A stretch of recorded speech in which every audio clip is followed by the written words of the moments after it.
ওই কয়েকদিন ধরে লাগাতার বৃষ্টি আর বৃষ্টি, কি বলবো, বৃষ্টি ওয়েদারে একদম ওয়েদারে আর ভালো লাগে না। এই ওয়েদারে জমির দিকে ধনের ধানগুলো একাকার হয়ে গেছে। আর এদিকে আমি আসছি, কি বলবো আর, হয়তো জমির দিকে জমিতে দেখতে দেখি এরকম বৃষ্টি হলে আর কি ভালো লাগে। সকালেও বৃষ্টি, রাতের দিকেও তো লাগাতার একরকম বৃষ্টি, রাতে কত বৃষ্টি, বৃষ্টি আর বৃষ্টি, বৃষ্টি আর বৃষ্টি। এত জল যেমন বর্ষার সময় এত জল হয়নি, কিন্তু আজকে প্রচুর জল পড়েছে। এত বৃষ্টি, এত জল যে একদম ধানের জমিতে ধানগুলো জল জমেছে। যারা তাড়াতাড়ি করে একটু তাড়াহুড়া মন আলু লাগাতো, ওরা আর আলু লাগাতে পারবে না। এর ফসল হওয়ার পরনে কি বলবো আর, এখন অনেক কিছু পিছিয়ে যাবে। দেখো জল কিভাবে পাস হচ্ছে জমিতে, দেখো, হাঁ হাঁ হাঁ হাঁ করে জল পার হচ্ছে। এত জল পার হচ্ছে জমিতে, কি বলবো আর। আর এখনো হালকা হালকা করে বৃষ্টি পড়তেই আছে।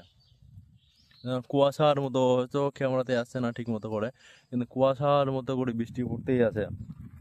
এদিকটা দেখো, এদিকটা পুরো ধানটা শুয়ে গেছে, আর এদিকে ধানগুলো কিছুটা আছে। হুম। আর এদিকে আমি চলে এসেছি। ও তো কি বলবো আর, আবহাওয়ার খবরে এই আবহাওয়া, সব প্রাকৃতিক বিপর্যয়, দুর্যোগ যেটাকে বলা হয়।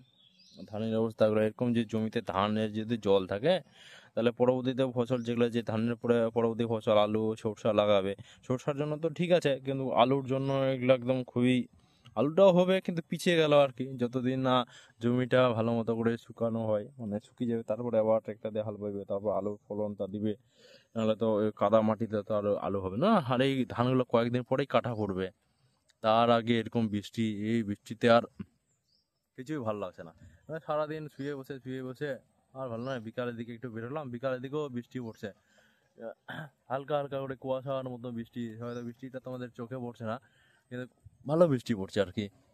এই তো আজকের ব্লগ জমির দিকে, এইটাই ব্লগ, কি বলো, প্রাকৃতিক। চলো বাড়ির দিকে যাই এখন।